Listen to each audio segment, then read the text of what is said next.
નમસ્કાર મિત્રો, ચાલો આજે વાત કરીએ ભારતીય કેલેન્ડરની એક એવી તારીખની જે માત્ર તારીખ નથી પણ એક ઊંડો અર્થ ધરાવે છે. 30 જાન્યુઆરી. આ દિવસ સ્મરણ અને સંકલ્પનો દિવસ છે. ચાલો આજના વિષયની ઊંડાઈમાં જઈએ અને એના અલગ અલગ પાસાઓને સમજીએ. આમ તો કેલેન્ડરની આ એક સામાન્ય તારીખ જ લાગે, પણ 30 જાન્યુઆરી એની પાછળ ઘણો ઊંડો અર્થ છુપાયેલો છે. એની શરૂઆત એક એવી ખોટથી થાય છે જેણે આખા દેશને હચમચાવી દીધો હતો. એટલે જ આ માત્ર એક દિવસ નથી, પણ ભારતના ઇતિહાસ અને આપણી ચેતનાનો એક અવિભાજ્ય હિસ્સો છે. વાત છે વર્ષ 1948ની. આ જ દિવસે ભારતે પોતાના બાપુ મહાત્મા ગાંધીને ગુમાવ્યો હતા. એ એક એવી દુઃખદ ઘટના હતી જેણે આ દિવસને એક એવી ઓળખ આપી જેની યાદ આજે પણ આપણા બધાના દિલમાં તાજી છે. તો સવાલ એ થાય કે એક વ્યક્તિની ખોટ કેવી રીતે આખા રાષ્ટ્રની સ્મૃતિ બની ગઈ? ચાલો જાણીએ કે ભારત આ દિવસને કઈ રીતે યાદ કરે છે અને પોતાની શ્રદ્ધાંજલિ અર્પણ કરે છે. આ દિવસને આપણે સૌ શહીદ દિવસ તરીકે ઓળખીએ છીએ. અને જુઓ, આ માત્ર ગાંધીજીની યાદ પૂરતો સીમિત નથી, જોકે શરૂઆત ત્યાંથી થઈ.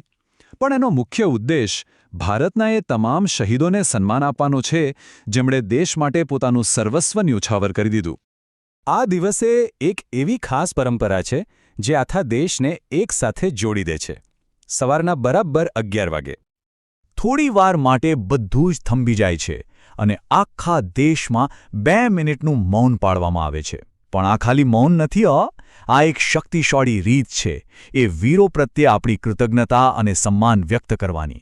એમને કહેવાની કે અમે તમને ભૂલ્યા નથી.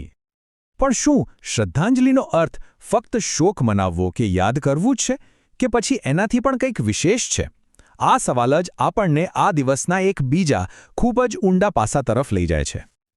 તો ચાલો હવે શોક અને સ્મરણથી આગળ વધીને જોઈએ કે આ દિવસ ગાંધીજીના જીવનના એક બીજા ખૂબ જ મહત્વના પાસાને કેવી રીતે જીવંત રાખે છે, અને એ છે સેવાનો દીપ. આ વાત કદાચ ઘણા ઓછા લોકો જાણતા હશે, પણ 30 જાન્યુઆરી એ જ દિવસે વિશ્વ રક્તપિત્ત નિવારણ દિવસ તરીકે પણ મનાવાય છે.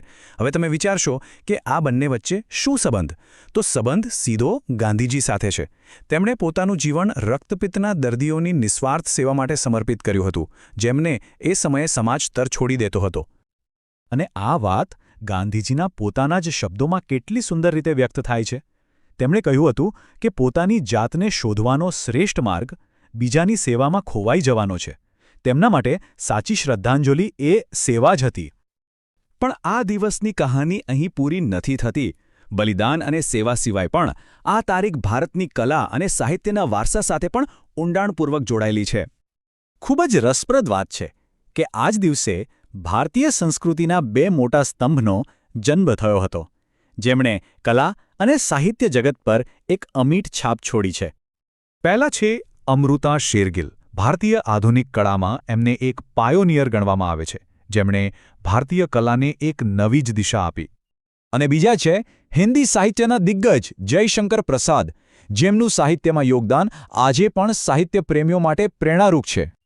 તો અત્યાર સુધી આપણે જોયું બલિદાન, સેવા, કલા. આ બધી વાતોને જોડીને આપણે આ દિવસમાંથી શું સંકલ્પ લઈ શકીએ? આગળનો રસ્તો શું છે? જો સરળ શબ્દોમાં કહીએ તો આ દિવસ આપણને 3 વાતો શીખવે છે. પહેલું, જે બલિદાન થયું છે એને હંમેશા યાદ રાખો. બીજું, એમાંથી પ્રેરણા લઈને સેવાનો ભાવ અપનાવો. અને ત્રીજું, એ મહાન આત્માઓના આદર્શોને આપણા જીવનમાં જીવંત રાખો. તો અંતે આ દિવસ આપણને માત્ર યાદ કરવા માટે નહીં, પણ એક સવાલ પૂછવા માટે પણ પ્રેરણા આપે છે કે આપણે પોતે આપણા રોજિંદા જીવનમાં ગાંધીજીએ બતાવેલા સત્ય અને અહિંસાના માર્ગને કેવી રીતે જીવંત રાખી શકીએ. આ એક વિચારવા જેવો પ્રશ્ન છે, નહીં? બસ આ જ વિચાર સાથે આજની આ વાતને અહીં વિરામ આપીએ. મને આશા છે કે તમને આ જાણકારી ગમી હશે.